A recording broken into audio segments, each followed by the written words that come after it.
কালকে একটা জিনিস দেখে খুব খারাপ লাগলো, সেটা হচ্ছে যাদের মনে হলো যাদের বাবার জন্ম হয় নাই 1971-এ, ঠিক আছে, তারা মুক্তিযোদ্ধাদের কাছে জিজ্ঞেস করে মুক্তিযুদ্ধ কিভাবে করছে, কে কে করছে, ঠিক আছে, স্বাধীনতার ঘোষককে।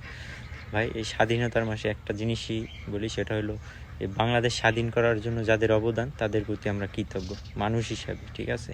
1971-এ যদি এই স্বাধীনতা অর্জন না করতো, আজকে আমরা বাঙালি থাকতাম না, ঠিক আছে, এটা মাথায় রেখো ভাই।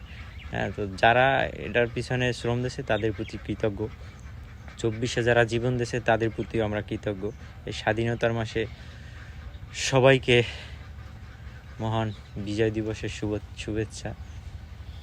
তো জানি না আমার কথাটা কে কোন দিকে নিবে না, এখন কিছু বলতে গেলেও ভয় লাগে, কারণ হইতেছে আগে যেরকম ভয় লাগতো, ঠিক আছে, এখন তার থেকেও বেশি লাগে, এখন অনেক ধরনের হুমকি ধামকি পাওয়া লাগে, যদিও কখনো রাজনীতি করি নাই, বাট